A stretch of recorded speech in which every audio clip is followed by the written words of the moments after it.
Na frente de todos os convidados, no meio da sala de jantar que eu mesma decorei com as minhas mãos, minha nora me disse para comer na cozinha. O aroma do assado, que eu passei 6 horas preparando com o tempero secreto da minha mãe, ainda pairava no ar, uma ironia cruel que se misturava ao perfume caro dos convidados de Camila. Eu tinha polido cada talher de prata, arrumado as rosas do jardim no centro da mesa e escolhido o melhor vinho da adega do meu falecido marido. Tudo para celebrar o que eles chamaram de uma noite importante. Observando da soleira da porta, sentia um orgulho tímido, o tipo de orgulho que uma mãe sente ao ver seu filho prosperar. Mas o sorriso de Camila, ao se virar para mim, era uma máscara de gelo. Ela me agradeceu pela comida com uma doçura venenosa e, num sussurro cortante que só eu pude ouvir, me dispensou da minha própria mesa, me relegando ao status de uma empregada qualquer. Naquele instante, o som da festa se tornou um zumbido distante e o brilho dos cristais pareceu se apagar. Antes de continuar, comente de onde você está assistindo. Eu adoro saber até onde minha voz chega. Isso fortalece nossa comunidade. Cada cidade, cada estado que se conecta a esta história me dá mais força para seguir em frente, sabendo que não estou sozinha e que minha voz ecoa em outros corações que talvez tenham sentido algo parecido.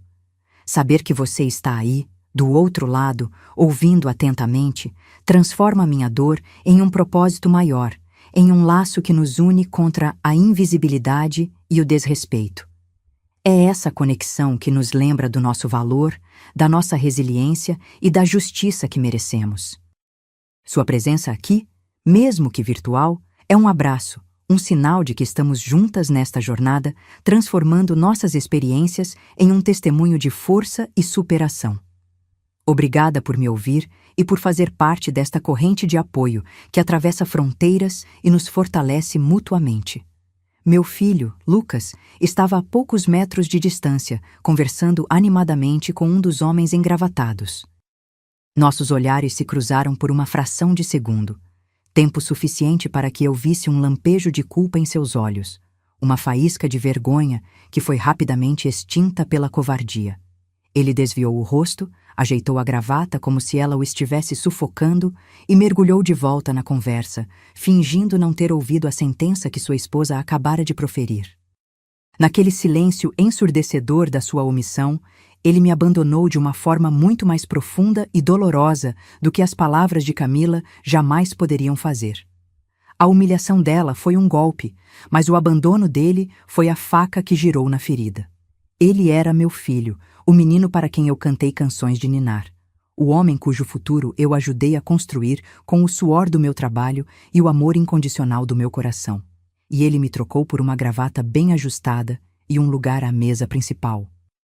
Recuei para a penumbra da cozinha, o cheiro do meu próprio tempero agora me causando náuseas. Por que eu permiti que as coisas chegassem a esse ponto? A pergunta ecoava na minha cabeça, martelando contra as paredes do meu crânio. Lembrei-me com uma clareza dolorosa do dia em que vendi meu pequeno apartamento, o único bem que me restava, para ajudá-los a dar a entrada nesta casa imponente.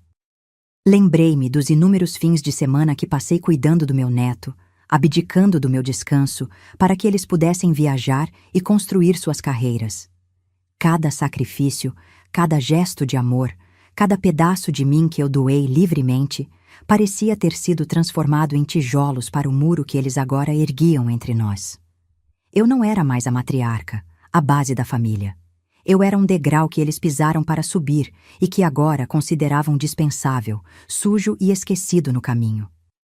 Da cozinha, eu ouvia as risadas altas, o tilintar dos copos de cristal em brindes que eu não compartilhava. Cada gargalhada parecia uma zombaria direcionada a mim. Cada som festivo era uma agulha perfurando meu peito.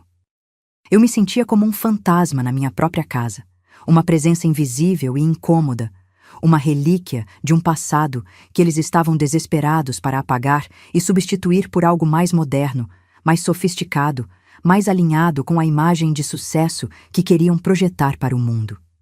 A mesa de jantar, que por gerações foi o coração da nossa família, o lugar de encontros, confissões e celebrações, agora era um palco para a minha exclusão. Eu era a diretora de um espetáculo do qual fui proibida de participar, a chefe de um banquete do qual não podia provar. A solidão naquele cômodo anexo era mais fria do que qualquer inverno que eu já havia enfrentado. Num impulso de dor masoquista, aproximei-me da porta entreaberta, precisando entender a dimensão completa da minha irrelevância. Foi quando ouvi a voz de Camila, clara e presunçosa, falando com um dos convidados. Ela ria de algo que ele disse e então acrescentou, com uma naturalidade assustadora: assim que fecharmos o negócio, a primeira coisa que farei é transformar o quarto da velha num closet. Precisamos de mais espaço para o que realmente importa.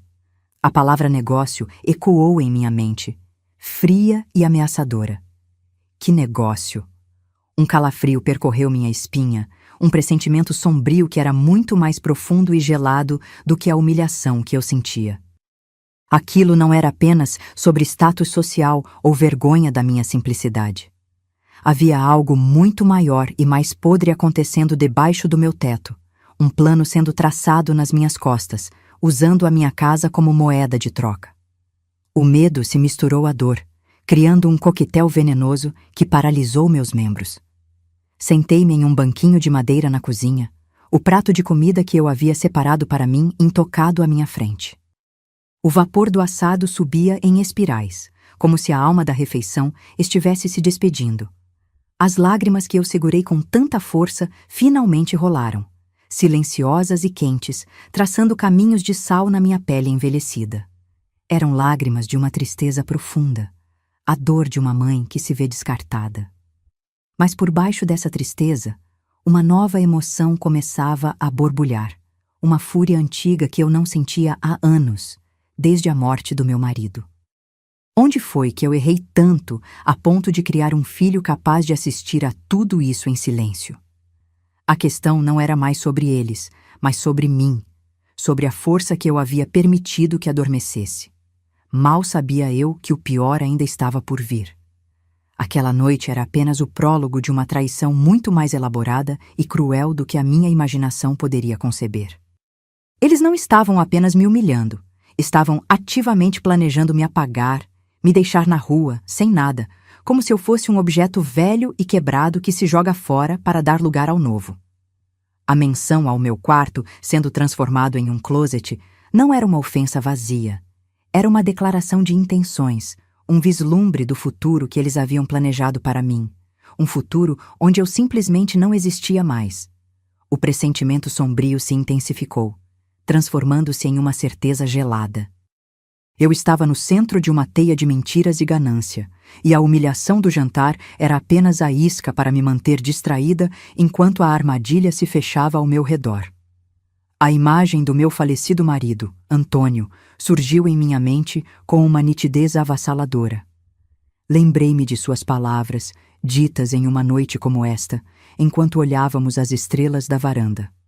Rosa, seu coração é grande, mas não deixe que o transformem em um capacho. Naquela noite, senti o peso esmagador de sua advertência, a vergonha de ter falhado com ele, de ter permitido que nosso legado fosse pisoteado daquela maneira. Eles achavam que haviam me quebrado, que me reduziram a uma figura patética e impotente, chorando na cozinha. Pensaram que a velha inútil simplesmente aceitaria seu destino, desaparecendo silenciosamente no fundo da casa para não atrapalhar seus planos grandiosos. Eles não poderiam estar mais enganados. Eles subestimaram a mulher que Antônio amou, a mulher que construiu aquela família do nada. Eles não podiam imaginar o que eu guardava em silêncio, os segredos e a força que meu marido me deixou. Olhei meu reflexo no vidro escuro da janela da cozinha. Vi o rosto de uma mulher cansada, com os olhos vermelhos de lágrimas. Mas por trás daquela imagem frágil, algo mais duro começava a se formar. A tristeza se cristalizou em determinação. A dor se transformou em combustível. A fúria, antes uma brasa adormecida, agora era uma chama controlada e precisa. A cortina daquela farsa familiar iria cair, e eu não seria mais uma espectadora silenciosa e magoada nos bastidores. Eu seria a diretora do último ato, a autora de um final que eles jamais esqueceriam. O espetáculo seria inesquecível, e os aplausos seriam todos para a justiça que estava por vir. Naquele momento, enquanto o som da festa deles continuava a ecoar pela casa, decidi que o jogo havia mudado. No dia seguinte, a máscara da matriarca dócil e magoada voltou a se assentar sobre meu rosto com a perfeição de uma segunda pele. Servi o café da manhã em um silêncio estudado, absorvendo as desculpas esfarrapadas de Lucas sobre como Camila estava sobrecarregada com o estresse do jantar. Ele mal conseguia me olhar nos olhos, e cada palavra sua era uma confissão de sua própria fraqueza. Eu me movi pela casa como um fantasma, uma sombra de mim mesma, garantindo que eles vissem apenas o que queriam ver. Uma mulher idosa, quebrada pela humilhação, resignada ao seu novo e diminuído lugar no universo deles. Eles precisavam acreditar que eu estava derrotada, que minha vontade havia sido esmagada. A subestimação deles, antes a fonte da minha maior dor, agora se transformava na minha arma mais poderosa, no escudo invisível atrás do qual eu começaria a montar meu contra-ataque. Eles não faziam ideia da guerra que estava prestes a ser travada. A lembrança da voz do meu marido, Antônio, ecoou em minha mente com a clareza de um sino em uma manhã silenciosa. Ele sempre foi um homem de segredos, mas seus segredos eram escudos, não espadas. Lembrei-me de uma noite, anos atrás, quando ele me mostrou seu escritório recém-organizado e disse com um piscar de olhos: "Rosa, tudo o que você precisa para se proteger do mundo está nesta casa. Basta saber onde procurar." Naquela época, suas palavras soaram como uma metáfora poética sobre a força do nosso lar. Hoje, eu as entendia como uma instrução literal, um mapa do tesouro deixado para um tempo de necessidade. O escritório dele, intocado desde sua morte, um santuário de memórias e papéis amarelados, seria o meu ponto de partida. A caçada pela verdade e pela minha salvação havia oficialmente começado nas entranhas daquele cômodo sagrado. Passei as horas seguintes imersa naquele refúgio de mogno e couro, o cheiro de tabaco e livros antigos preenchendo meus pulmões e me dando forças. Cada gaveta aberta era uma viagem no tempo, cada pasta de documentos um fragmento da vida meticulosa que Antônio levou. Eu não procurava por algo específico, mas meu instinto, afiado por décadas de convivência com ele, me guiava. Revirei contratos antigos, apólices de seguro, cartas de amigos. A poeira que se levantava dançava nos feixes de sol que entravam pela janela, como se os fantasmas do passado estivessem me observando. Eu sentia sua presença ali, uma mão invisível em meu ombro, me encorajando a continuar, a não desistir, a olhar além do óbvio. Ele sabia que este dia poderia chegar, e eu tinha certeza de que ele havia deixado um caminho para mim. Foi então que meus olhos pousaram em uma fileira de enciclopédias de capa dura, perfeitamente alinhadas na prateleira mais alta. Lembrei-me de uma piada que Antônio costumava fazer, dizendo que todo o conhecimento do mundo estava ali, mas que o verdadeiro tesouro estava escondido por trás dele. Com o coração acelerado, subi em um banquinho e empurrei os livros pesados para o lado. E ali estava, a porta fria e metálica de um pequeno cofre de parede, tão bem disfarçado que eu havia esquecido de sua existência. Minhas mãos tremiam enquanto eu girava o disco, digitando a sequência de números que ele havia me ensinado uma única vez, sussurrando que era a data que mudou nossas vidas para sempre. O dia do nosso casamento. O som do clique da fechadura se abrindo ecoou no silêncio como um tiro de largada para a minha nova vida.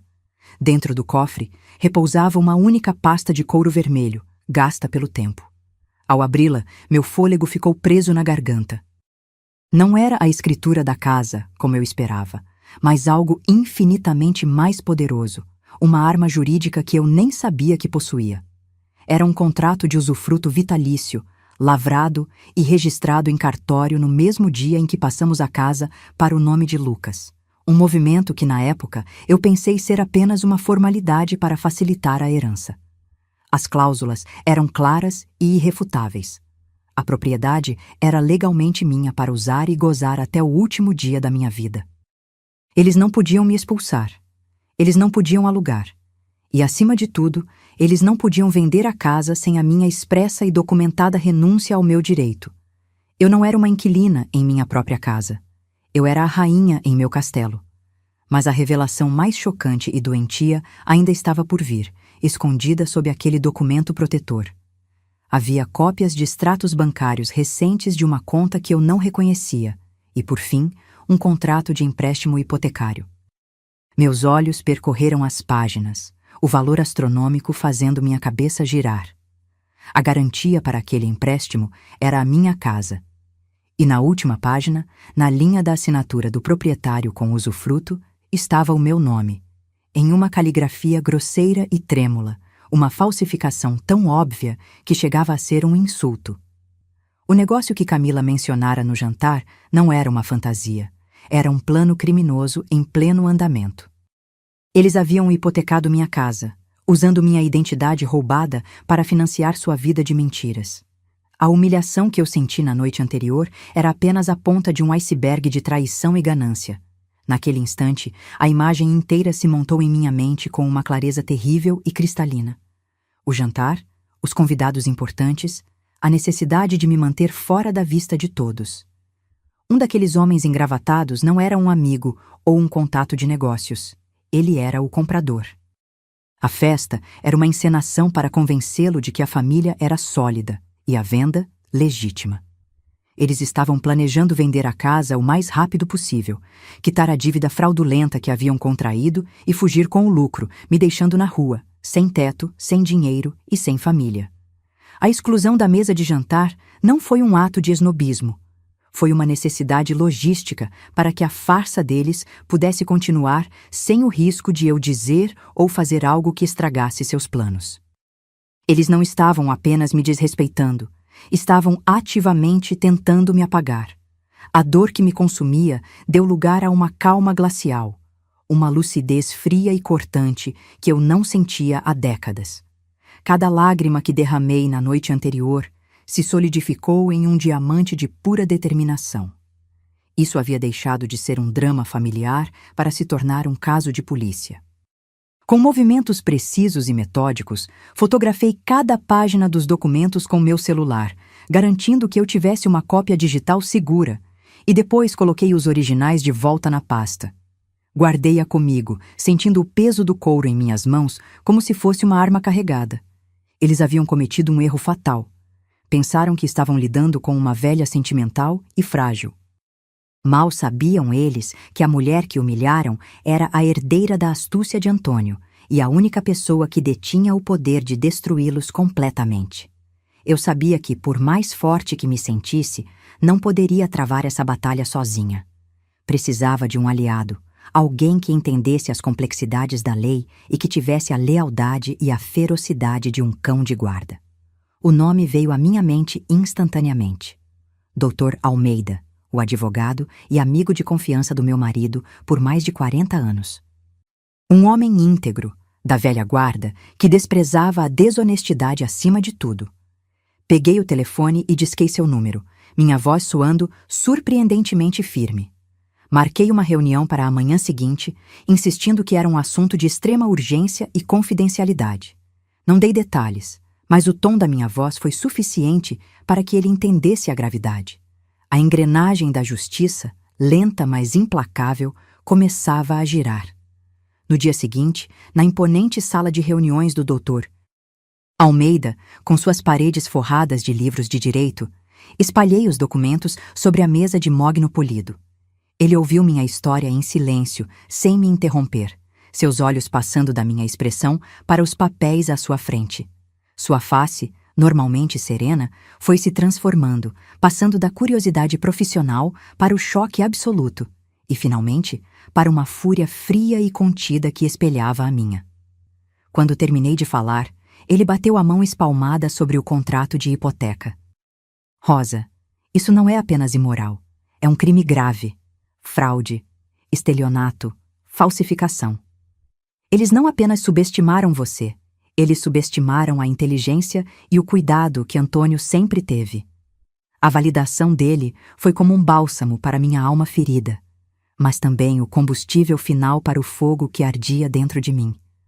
O plano começou a tomar forma ali mesmo, naquela sala que cheirava a justiça e a poder. Doutor. Almeida foi categórico. Uma batalha judicial silenciosa e arrastada nos tribunais não seria suficiente. A punição deles precisava ser tão pública quanto a minha humilhação. Precisávamos de um golpe cirúrgico, um ato único e devastador que não apenas os responsabilizasse criminalmente, mas que também demolisse o castelo de cartas social que eles haviam construído com tanto esmero. Ele me garantiu que, com o contrato de usufruto em mãos, eu detinha todo o poder. A hipoteca era ilegal e seria facilmente anulada, mas a anulação era apenas o começo.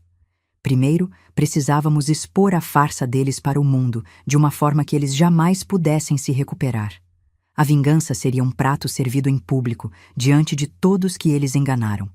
O palco perfeito para a nossa peça se apresentou quase que por um milagre. Enquanto discutíamos as opções, lembrei-me de um convite que estava sobre a lareira em casa: a festa anual de caridade da empresa de Lucas. Era o evento social mais importante do ano para eles, um palco onde Camila adorava brilhar, discursando sobre ética, valores familiares e responsabilidade social para uma plateia de empresários, clientes e a elite da cidade. A ironia era tão deliciosa que quase sorri.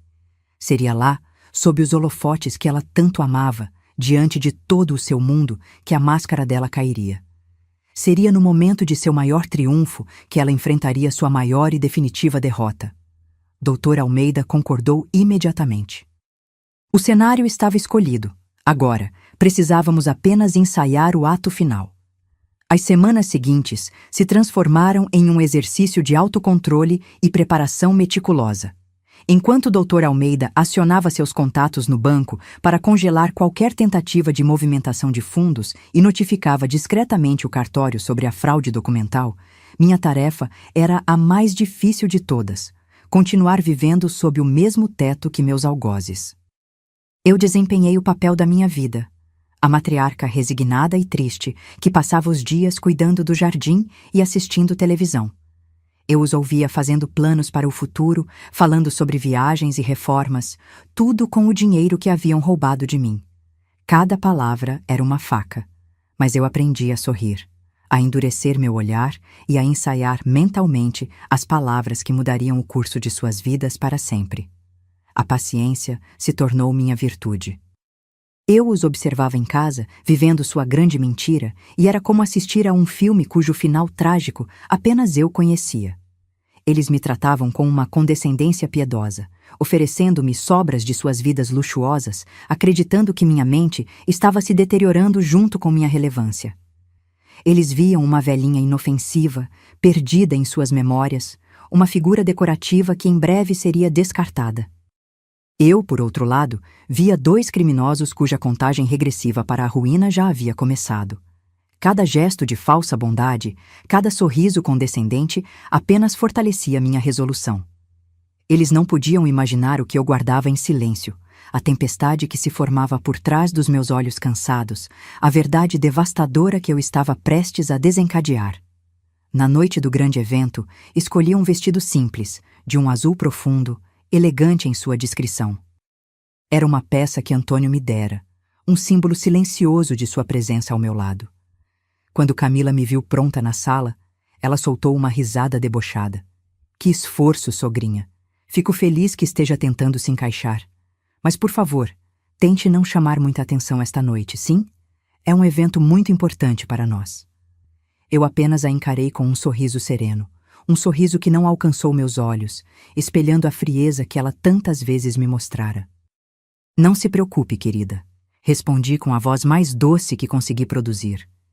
Eu prometo que a noite não será sobre mim. Será inteiramente sobre você. E pela primeira vez, vi um lampejo de incerteza em seus olhos. A peça estava prestes a começar. O salão de eventos era um oceano de luxo e falsidade, onde as aparências eram a única moeda de valor. Camila navegava por aquele mar com a naturalidade de uma predadora, seu riso ecoando de forma artificial, mas convincente, enquanto Lucas a seguia como uma sombra bem vestida, o retrato do sucesso forjado sobre mentiras. Eles fizeram questão de me acomodar em uma mesa nos fundos, quase escondida pela cortina que dava para a área de serviço, um último ato de humilhação mesquinha que, para minha surpresa, se revelou o camarote perfeito para o espetáculo que eu estava prestes a dirigir. Daquela posição privilegiada, eu podia ver tudo, cada sorriso falso, cada aperto de mão calculado. Eles me queriam invisível, mas me deram o melhor lugar da casa para observar o império deles desmoronar. A minha invisibilidade seria a ruína deles. Eu observei o teatro deles se desenrolar com uma paciência que beirava o predatório, uma calma gélida que se instalara em minhas veias desde a descoberta no escritório de Antônio. Cada brinde que eles faziam, cada palavra vazia sobre integridade e sucesso que saía de suas bocas, era mais um prego que eles mesmos cravavam em seu próprio caixão. Eu saboreava a ironia, a deliciosa antecipação do momento em que o chão sob seus pés se abriria. Eles dançavam no limite do abismo, completamente alheios à força que os empurraria para a queda. A hora estava chegando. O clímax da minha ópera silenciosa se aproximava com a inevitabilidade de uma maré. Eu apenas esperava o sinal, a deixa perfeita para entrar em cena e encerrar a farsa de uma vez por todas, transformando o palco deles em meu tribunal pessoal. Como eu havia previsto, no auge da noite, Camila subiu ao palco para o seu aguardado discurso. As luzes se concentraram nela e um silêncio reverente tomou conta do salão. Com uma voz emocionada e perfeitamente ensaiada, ela falou sobre a importância da família como alicerce de tudo, sobre como devemos honrar e cuidar dos nossos mais velhos, pois eles são as raízes que nos sustentam. Ela mencionou o legado que construímos não com tijolos, mas com valores, com amor e respeito. A hipocrisia era tão espessa que eu quase podia senti-la sufocando o ar. Uma névoa venenosa de mentiras que a plateia, encantada, respirava como se fosse o mais puro dos perfumes. Ao final, os aplausos irromperam, fervorosos e unânimes. Era a minha deixa, o som que sinalizava o início do fim. Enquanto os aplausos começavam a diminuir, levantei-me com uma lentidão deliberada. Cada movimento meu era calculado, uma declaração silenciosa de intenção. Comecei a caminhar em direção ao palco. Não com pressa, mas com uma determinação que parecia sugar todo o som ao meu redor. As conversas cessaram, as cabeças se viraram, e um corredor de silêncio se abriu à minha frente como o mar vermelho se abrindo para Moisés. As pessoas sentiram a mudança na atmosfera, a súbita queda de temperatura. A uma distância discreta, como um anjo da guarda sombrio, Dr. Almeida me seguia, carregando uma pasta de couro que continha o peso do destino deles. A festa havia acabado. O julgamento estava prestes a começar, e eu era a juíza, o júri e a executora. A expressão de Camila se transformou de triunfo radiante para uma máscara de confusão e pânico congelado quando me viu subir os degraus do palco. Peguei o segundo microfone do pódio, sentindo seu peso frio e sólido em minha mão. Um belo discurso, Camila. Realmente inspirador, comecei, minha voz soando firme e clara, projetada com uma potência que surpreendeu a todos, inclusive a mim mesma. Ela ecoou por cada canto do salão, cortando o silêncio. Você falou sobre legado e sobre honrar nossas raízes. Gostaria, se me permite, de oferecer a todos um exemplo prático e muito pessoal sobre exatamente isso. Seus olhos se arregalaram e, pela primeira vez, vi o medo puro e sem disfarces em seu rosto. O tempo dela no centro das atenções havia terminado. Lucas tentou se aproximar do palco, um gesto instintivo de controle de danos, mas Dr. Almeida o interceptou com um simples movimento de mão e um olhar que o paralisou no lugar. Todos os olhos, antes cheios de admiração por eles, agora estavam cravados em mim, carregados de uma curiosidade faminta. Muitos de vocês aqui esta noite conhecem a bela casa onde eu moro, continuei, mantendo meu tom sereno e factual. A casa onde meu filho e minha nora recebem seus amigos com tanta generosidade. O que a maioria de vocês certamente não sabe é que, legalmente, essa casa é minha por direito de usufruto vitalício, um presente protetor do meu falecido marido. Um murmúrio coletivo percorreu a plateia, A primeira onda de choque de muitas que viriam. A primeira rachadura na fachada impecável deles havia aparecido.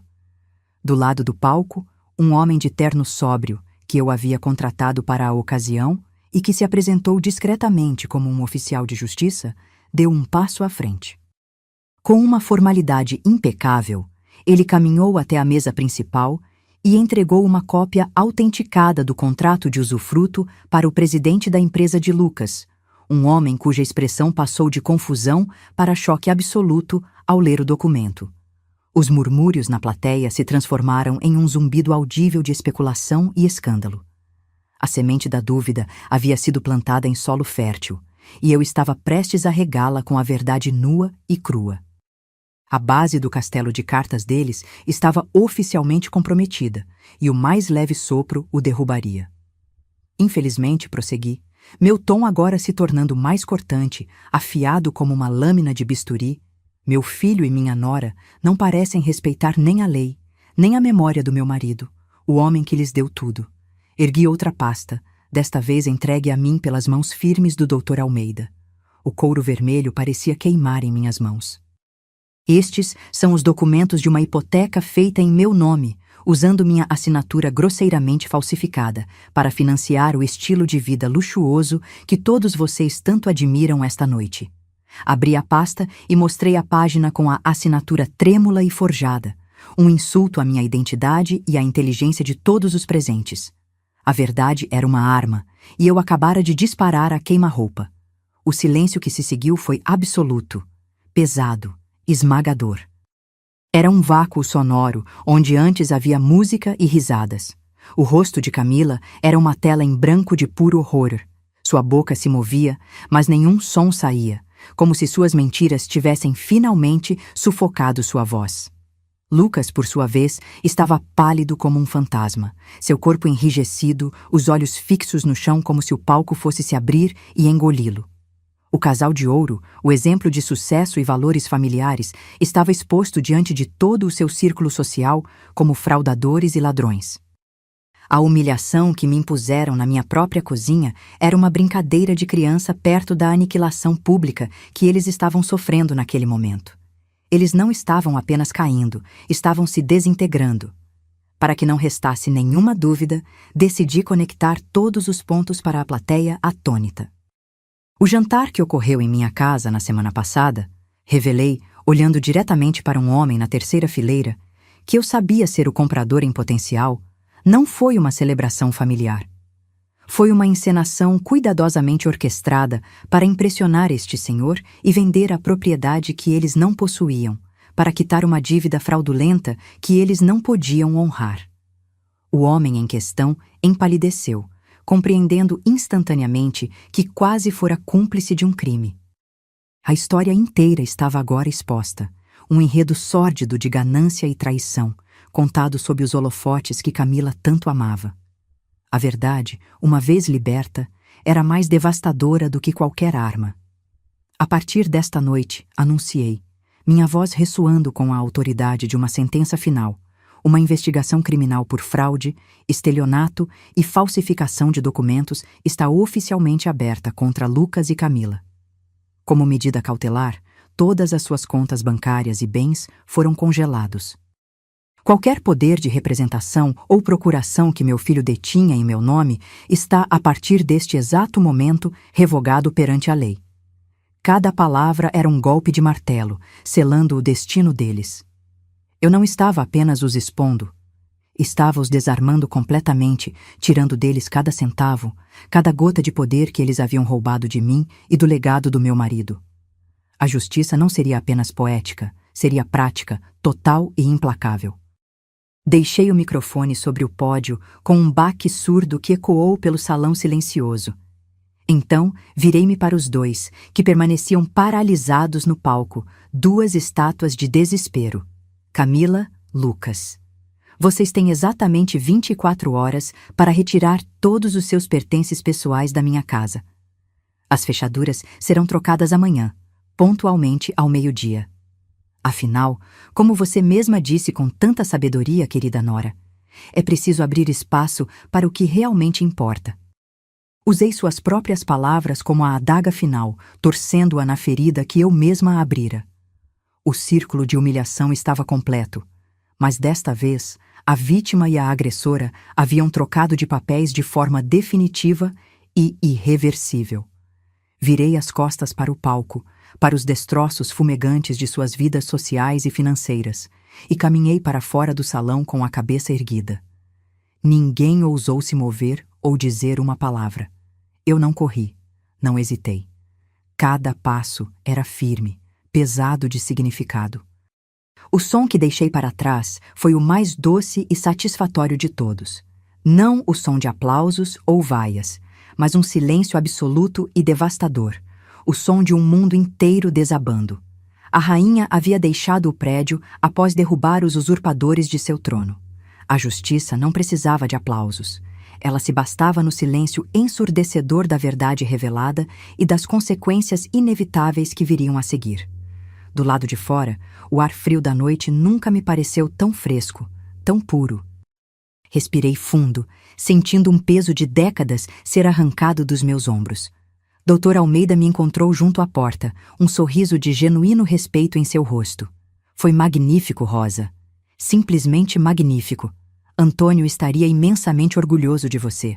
Pela primeira vez em anos, eu me senti genuinamente leve, livre da amargura, da dor e da sensação de impotência que me consumiram por tanto tempo.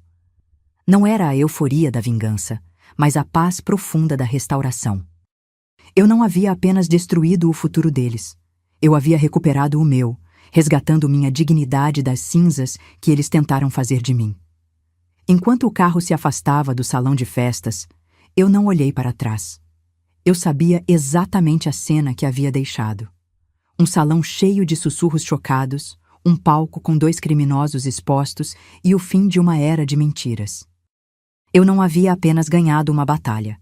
Eu havia reescrito a história da minha família, colocando um ponto final definitivo no capítulo da humilhação e da ingratidão. O que viria a seguir seria a reconstrução, não apenas da minha casa, mas da minha vida, em meus próprios termos. A matriarca subestimada estava morta. Em seu lugar, renascia uma mulher que conhecia seu poder e não teria mais medo de usá-lo. A noite não foi um fim, mas um glorioso e implacável recomeço. Eu não esperei para testemunhar o caos que se instalou naquele salão de festas. Deixei para trás os sussurros chocados, os olhares de espanto e os destroços de 2 vidas construídas sobre a areia movediça da mentira. Do lado de fora, o ar frio da noite nunca me pareceu tão puro, tão revigorante. Respirei fundo, sentindo um peso de décadas ser arrancado dos meus ombros com uma força visceral. Doutor. Almeida me encontrou junto à porta do carro, um raro sorriso de genuíno respeito e admiração em seu rosto normalmente sério. Foi magnífico, Rosa.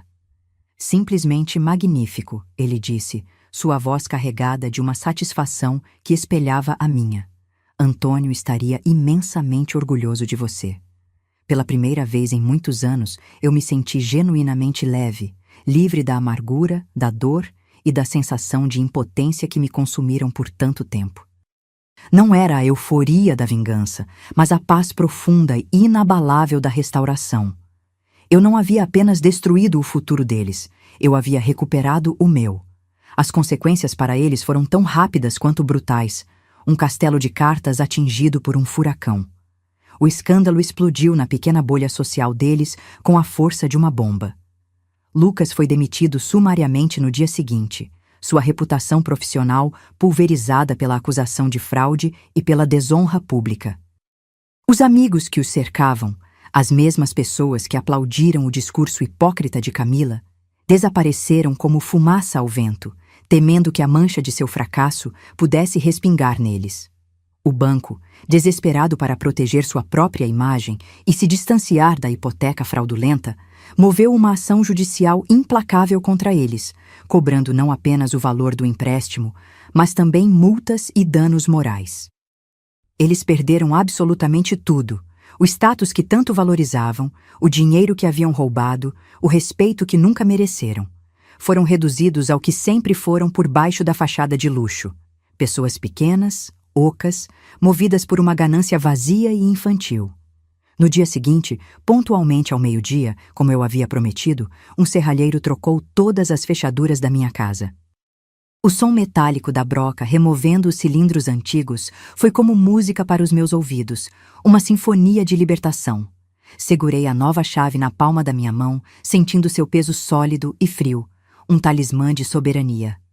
Caminhei por cada cômodo, agora silencioso e vazio de sua presença tóxica, e senti o próprio espaço respirar aliviado, como se as paredes estivessem se livrando de um mofo invisível.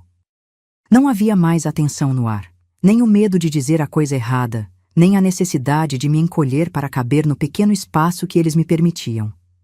A casa era minha de novo. Não apenas a propriedade legal, mas o santuário da minha alma, o refúgio onde eu poderia finalmente ser eu mesma, sem pedir permissão ou desculpas a ninguém. A paz era palpável, um silêncio que não era de solidão, mas de plenitude. Assisti a partida deles pela janela do meu quarto, o mesmo que Camila cobiçava para seu closet. Não foi um confronto dramático, mas uma cena patética e apressada. Eles carregavam caixas de papelão baratas, cheias de roupas de grife e objetos de decoração inúteis, enfiando tudo desajeitadamente em um carro que, em breve, também seria tomado pelo banco. Não havia gritos ou acusações, apenas o silêncio pesado da vergonha e da derrota. Lucas não ousou olhar para a casa. Seu rosto era uma máscara de ressentimento e humilhação. Camila, por sua vez, parecia menor, despojada de sua arrogância, uma rainha destronada reduzida a uma fugitiva. Eu não senti ódio ao observá-los, nem mesmo prazer. Senti uma espécie de piedade distante, a mesma que se sente por uma planta venenosa que finalmente foi arrancada pela raiz. Eles eram um problema que fora resolvido, um capítulo encerrado de forma definitiva e irrevogável. A primeira coisa que fiz depois que partiram foi abrir todas as janelas, deixando o sol da tarde e uma brisa fresca entrarem para purificar cada canto. Preparei um café forte, do jeito que eu gostava, e me sentei na varanda, no silêncio da manhã, sentindo uma paz que eu não sabia mais ser possível. Não era uma paz triunfante ou arrogante, mas uma paz de libertação profunda, a sensação de quem sobreviveu a um longo e rigoroso inverno e finalmente sente o primeiro calor da primavera na pele. Eu estava livre, livre da obrigação de agradar, livre do medo da desaprovação, livre da dor da ingratidão. O processo judicial seguiria seu curso, mas para mim, a verdadeira justiça já havia sido feita. A maior punição deles não seria a prisão ou a falência, mas a obrigação de viver para sempre com a verdade de quem eles realmente eram, despidos de todas as máscaras. Lucas me ligou uma única vez, alguns dias depois, sua voz embargada por uma mistura de raiva e autocomiseração. Ele não pediu desculpas, não demonstrou um pingo de remorso. Em vez disso, ele me culpou. Culpou-me por arruinar sua vida, por destruir sua carreira, por humilhá-lo na frente de todos. Ele gritou que eu era uma velha amarga e vingativa que nunca suportou sua felicidade. Eu o ouvi em silêncio, deixando que todo o veneno que ele guardava jorrasse pelo telefone. Quando ele finalmente se calou, exausto de sua própria fúria, eu respirei fundo e disse apenas uma coisa, com a voz mais calma e firme que já tive na vida. Você não tinha uma vida, Lucas. Você tinha um palco, e a peça acabou. Você colheu exatamente o que plantou. Então, sem esperar por uma resposta, eu desliguei o telefone e bloqueei seu número. O último fio que me prendia a ele havia sido cortado. Minha vingança, percebi então, nunca foi apenas sobre punição. Foi, acima de tudo, sobre restauração. Restaurei minha dignidade que eles haviam tentado transformar em um capacho. Restaurei a honra da memória do meu marido, cujo legado eles tentaram manchar com sua ganância. E, o mais importante, restaurei a santidade do meu lar, transformando-o de volta em um lugar de paz e segurança. Nesse processo, descobri uma força dentro de mim que eu não sabia que possuía, uma capacidade de ser estratégica, fria e implacável quando a situação exigia. A mulher dócil e submissa que eles conheciam havia morrido naquela cozinha, durante aquele jantar humilhante. A mulher que emergiu das cinzas era alguém que eles nunca poderiam ter imaginado. Uma matriarca que finalmente entendia que seu maior poder não estava em seu amor incondicional, mas em seus limites intransponíveis. Comecei a preencher a casa e meus dias com vida nova, com as cores e os sons da minha própria felicidade. Reuni velhos amigos para almoços demorados na varanda, onde as risadas ecoavam sem medo. Iniciei um clube de jardinagem com as vizinhas, e minhas rosas, antes negligenciadas, voltaram a florescer com um vigor impressionante. Mas a minha maior alegria foi transformar o antigo quarto de Lucas e Camila, aquele que seria um closet, em um ateliê de pintura, um sonho que eu havia adiado por mais de 50 anos para cuidar da família. O cheiro de tinta a óleo e terebintina substituiu o perfume caro e falso de Camila. As paredes, antes de um bege sem vida, agora estavam cobertas de telas com paisagens vibrantes e retratos cheios de alma. Eu não estava apenas ocupando o espaço, estava o recriando à minha imagem e semelhança. A casa, que antes fora um palco de tensão, manipulação e desrespeito, tornou-se um refúgio de criatividade, amizade e alegria. O som das risadas de amigos verdadeiros substituiu os sussurros venenosos e as críticas veladas. O aroma de bolo de laranja assando no forno tomou o lugar do cheiro de ambição e mentira.